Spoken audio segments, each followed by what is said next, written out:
Shalom, Bapak Ibu terkasih di dalam Tuhan. Saya berharap Bapak Ibu semua ada dalam keadaan baik dan sebuah anugerah buat kita malam hari ini. Kalau kita bisa bertemu di dalam call, sekalipun secara online. Bapak Ibu, malam hari ini kita akan mau belajar firman Tuhan dan tema hari ini adalah jangan pernah menyerah.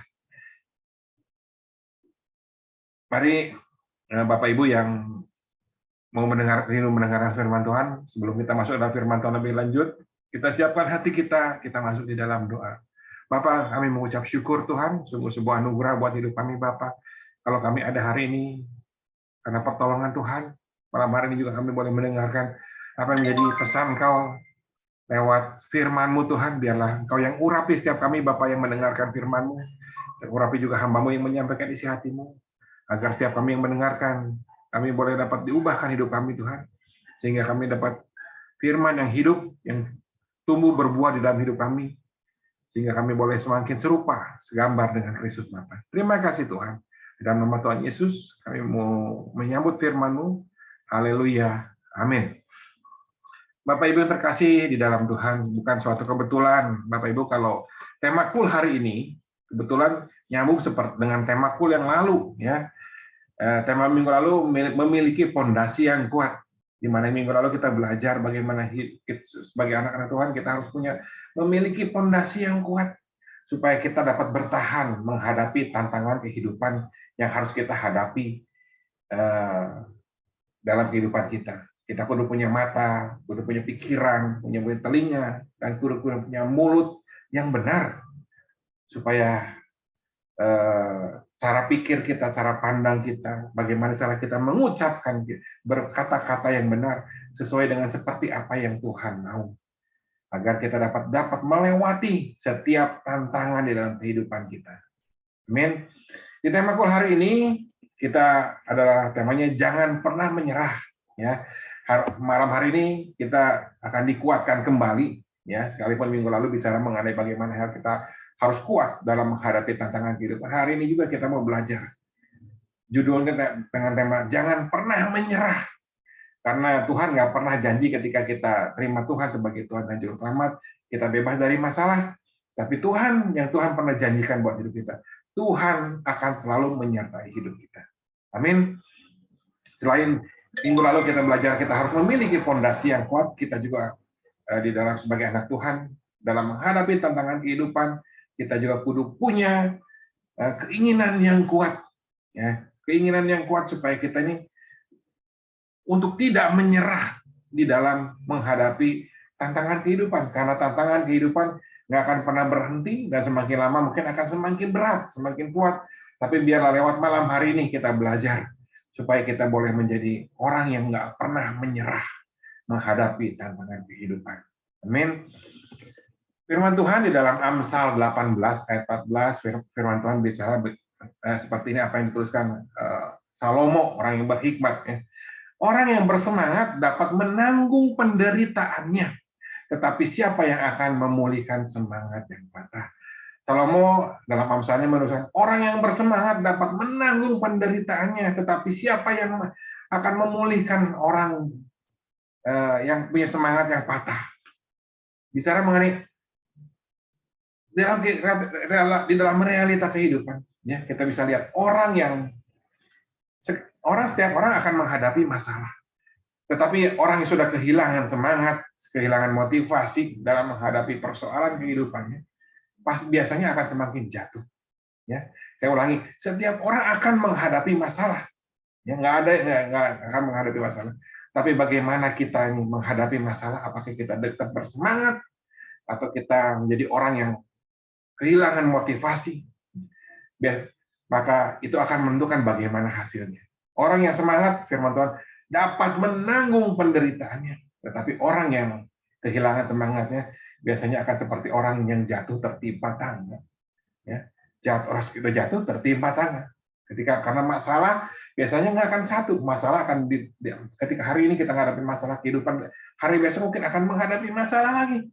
Ya, ketika masalah ini bertumpuk-tumpuk akan menghancurkan hidupnya. Ya, saya berharap malam hari ini biarlah kita tetap semangat. Ya, kita tidak pernah menyerah di dalam menghadapi setiap masalah dan kehidupan kita. Amsal 24 ayat 10 firman Tuhan ini, ya, firman Tuhan yang bagus buat kita. Jika engkau tawar hati pada masa kesesakan, kecillah kekuatan. Saya percaya di dalam menghadapi setiap masalah kita kudu punya kekuatan. Nah, dan firman Tuhan tadi bilang, kalau kita tawar hati pada patah semangat, ya, kecil kekuatan kita, dan kita akan hancur, kalah digilas oleh masalah yang ada. Ya. Malam hari ini kita mau belajar bagaimana caranya supaya kita selain minggu lalu punya fondasi yang kuat, kita juga kudu punya hati yang kuat, tetap tidak mau menyerah, tidak pernah menyerah menghadapi masalah yang ada. Hari ini kita mau belajar dari apa yang firman Tuhan tuliskan di dalam Alkitab, ya, bagaimana seharusnya kita bertindak, bagaimana apa yang seharusnya kita ketahui supaya kita ini jadi orang yang kuat. Saya percaya dengan pengetahuan yang dengan hikmat dari Tuhan, dengan kekuatan ya Tuhan, kita bisa menjadi kuat ketika walaupun kita ngadapin masalah. Ya. Hari ini kita mau belajar dari apa yang firman Tuhan tulis, kesaksian yang dari seorang tokoh-tokoh yang ada di Alkitab, bagaimana dia menghadapi masalah dan bagaimana Tuhan menjawab semua masalah. Yang pertama kita mau belajar dari yang namanya Ishak. Ya. Firman Tuhan di dalam Kejadian 26 ya, ayat 18 sampai 22. Bapak Ibu sebenarnya bisa baca lengkap lagi di rumah ya. Judul perikopnya ini Kejadian 26 ini bicara judul perikopnya berjudul Ishak di negeri Filistin ya. Kita baca mulai ayat 18 sampai 22, singkat aja ya. Kemudian Ishak menggali sumur-sumur yang digali zaman Abraham ayahnya dan yang telah ditutup oleh orang Filistin sesudah Abraham mati. Disebutkannya nama sumur-sumur itu menurut nama-nama yang telah diberikan ayahnya. Ketika hamba-hamba Ishak menggali lembah itu, mereka mendapati di situ mata air yang berbual-bual. Lalu bertengkarlah para gembala di Gerar dan para gembala Ishak. Kata mereka, air ini kepunyaan kami. Dan Ishak menamai sumur itu Esek, karena mereka bertengkar dengan dia di sana. Kemudian mereka menggali sumur lain dan mereka bertengkar juga tentang itu. Maka Ishak menamai sumur itu Sitna. Dua-dua ia pindah dari situ dan menggali sumur yang lain, tetapi tentang sumur ini mereka tidak bertengkar. Sumur ini dinamai Rehobot, dan ia berkata, sekarang Tuhan telah memberikan kelonggaran kepada kita, sehingga kita dapat beranak cucu di negeri ini. Bapak Ibu, firman Tuhan di dalam Kejadian 26 ini, kalau Bapak Ibu mengenai kisah Ishak di negeri Filistin ini, dikisahkan ketika terjadi satu kelaparan, ya, satu kelaparan di mana Ishak waktu itu tinggal dan Ishak keluar, ya, pergi ke suatu negeri di negeri Filistin yang namanya Gerar, ya. Waktu sampai di Gerar, Tuhan bilang sama Ishak, jangan pergi ke Mesir, karena biasa kita tahu di Mesir lebih maju, ya, lebih banyak persediaan makanan. Tapi Tuhan bilang jangan pergi ke Mesir, untuk tetaplah di Gerar. Kenapa? Tuhan bilang, aku akan menyertai dan memberkati engkau. Sama seperti apa yang Tuhan janjikan kepada bapaknya, dan Ishak ini keturunannya akan memberikan suatu keturunan yang banyak, akan memberikan satu kelimpahan yang berlimpah-limpah. Maka ketika Tuhan bilang itu, Ishak tinggal di Gerar. Dia tinggal sebagai orang asing. Dan firman Tuhan bilang ketika dia tinggal sebagai orang asing, firman Tuhan, Ishak menabur, ya, menabur. Dan di firman Tuhan dikatakan Tuhan memberkati Ishak luar biasa, bahkan ditulis kian lama kian kaya dia sehingga menjadi sangat kaya. Ya. Tapi ketika Ishak menjadi kaya, dia punya domba yang banyak, ternak yang banyak, ya, kekurangan air, maka Ishak menggali sumur yang dimiliki oleh ayahnya dahulu, yang sudah ditutup oleh orang Filistin, ya, ditutup orang Filistin, dan didapati ketika digali ini sumurnya berbual-bual. Tapi ketika digali maka terjadi keributan antara gembala Ishak dan gembala orang-orang yang tinggal di Gerar. Mereka berebut sumur. Nah, bahkan Ishak menggali beberapa sumur. Yang pertama dinamai Esek karena ribut, yang kedua Sitna, dan yang terakhir bernama Rehobot. Dan Rehobot ini artinya adalah Tuhan memberikan kelonggaran kepada kita. Bapak Ibu, apa yang dilakukan Ishak ini ditulis Ishak sampai beranak cucu di situ dan sampai banyak, bahkan sampai dibilang Abimelek raja Filistin pun ketika melihat Ishak dengan kekayaannya dan banyaknya ternak dan banyaknya yang ikut dengan Ishak, sampai dia bilang mengadakan satu perjanjian dengan Ishak untuk tidak saling menghancurkan, tidak saling berperang. Ya. Begitulah apa yang Tuhan janjikan di dalam kehidupan Abraham lewat Ishak ini, sama seperti apa yang Tuhan janjikan kepada kita. Dan Tuhan berjanji akan menyertai kita, akan memberkati kita, ya, akan mencukupkan segala apa yang kita perlukan. Tapi yang namanya kehidupan, di dalam keadaan susah ada masalah, di dalam keadaan berkat pun kadang seringkali kita menghadapi masalah. Ya, akan ditulis di Alkitab tadi bagaimana ketika gembala Ishak dan gembala-gembala yang ada di Gerasaring merebutkan sumur yang diperlukan untuk memberi minum ternaknya, sampai bagaimana kita tahu sendiri Tuhan menepati janjinya dan Tuhan memberikan satu sumur yang namanya Rehobot, dan Ishak menamakan tempat itu namanya Tuhan memberikan kelonggaran kepada kita. Lewat kisah Ishak ini kita bisa belajar, ya, bisa belajar dari apa yang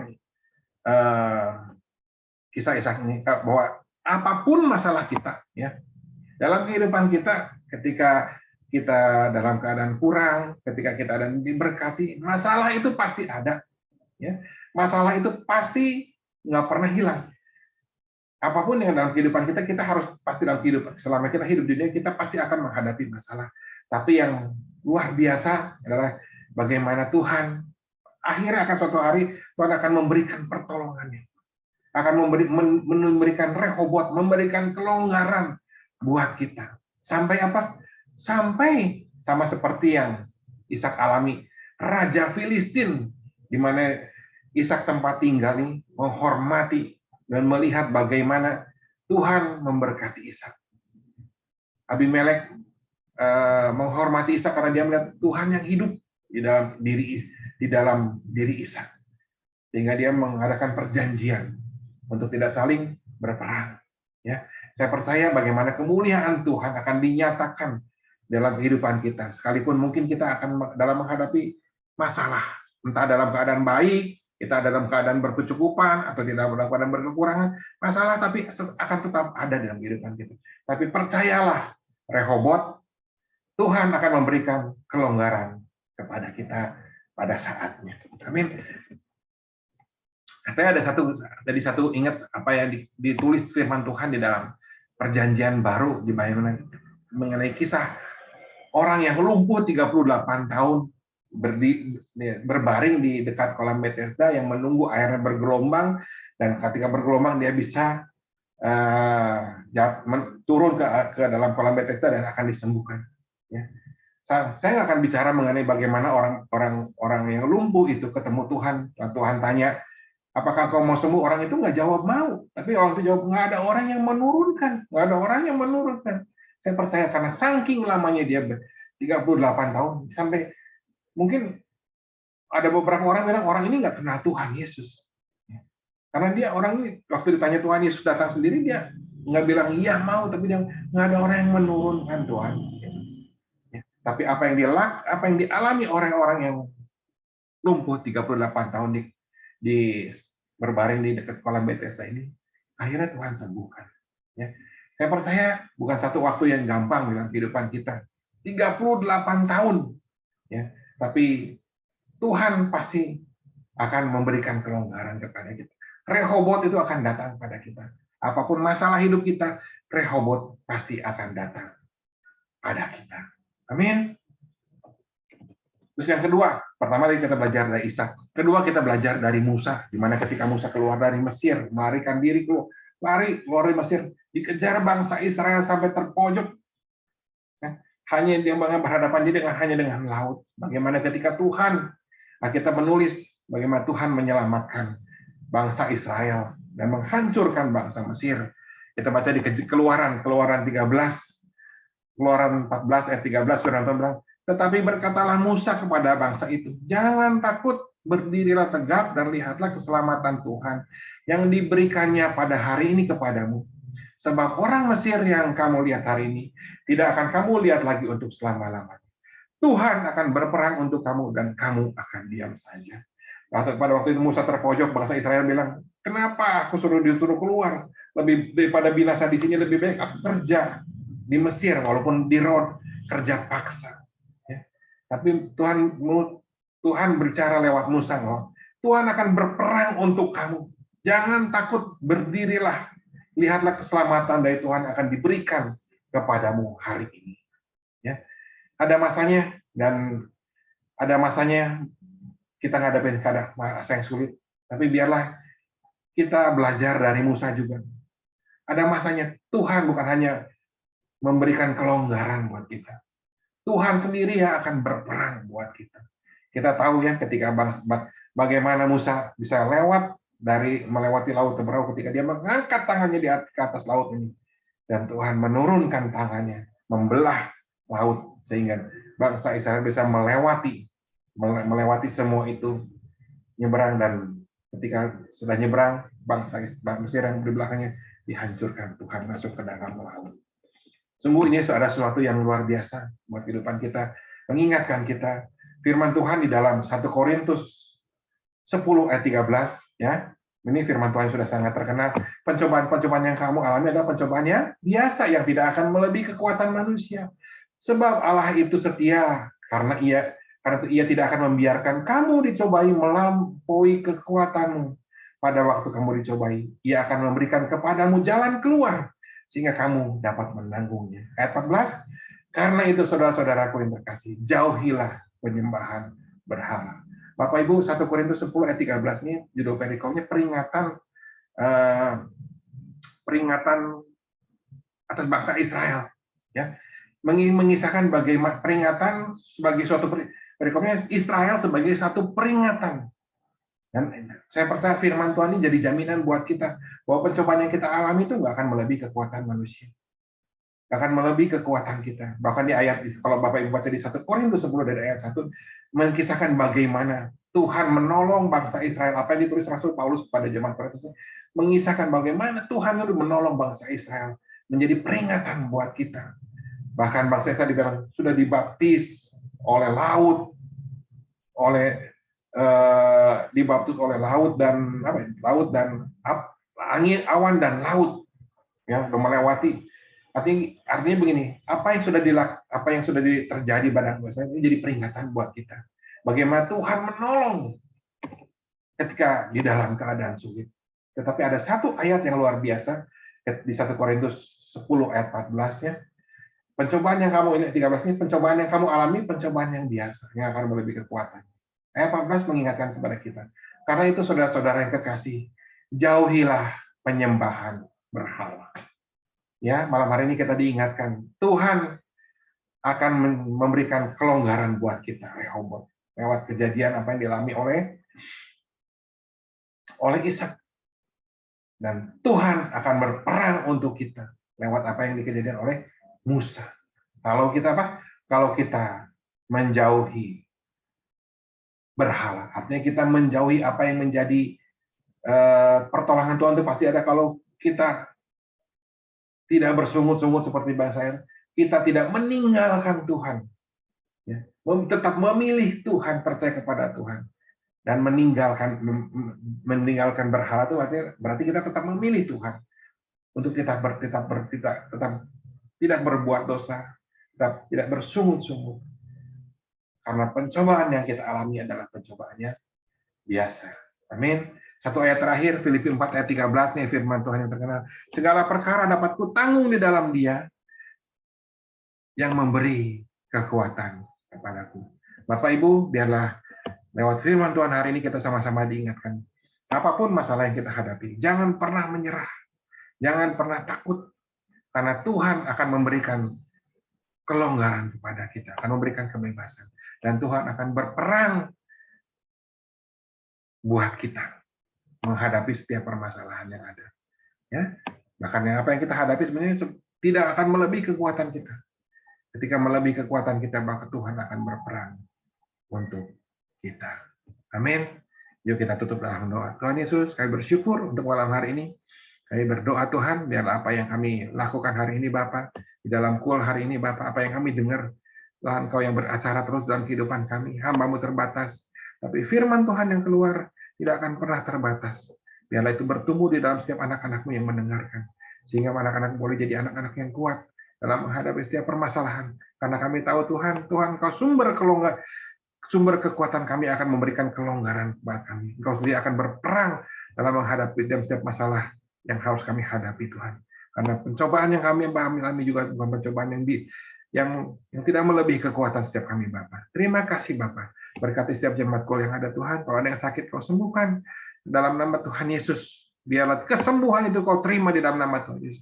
Apa yang menjadi bagian sakit dalam tubuhmu, Engkau Tuhan Yesus yang sembuhkan jamah dengan bilur-bilur Yesus jadilah sembuh. Maaf, kalau ada hamba-Mu, anak-anak-Mu Tuhan yang dalam keadaan masalah baik ekonomi, masa depan, Tuhan berkati mereka Tuhan. Biarlah mereka tidak gentar, tidak takut. Mereka juga diberkati, diberi hikmat dari Tuhan, diberi pertolongan daripada Tuhan sehingga mereka dapat keluar dari permasalahan yang mereka alami Bapak. Terima kasih Tuhan Yesus. Terima kasih Roh Kudus. Dalam nama Tuhan Yesus kami berdoa. Kami mengucap syukur. Haleluya. Amin. Shalom Bapak Ibu semua. Sampai jumpa minggu depan di dalam kul yang sama. Tuhan Yesus memberkati semuanya. Amin.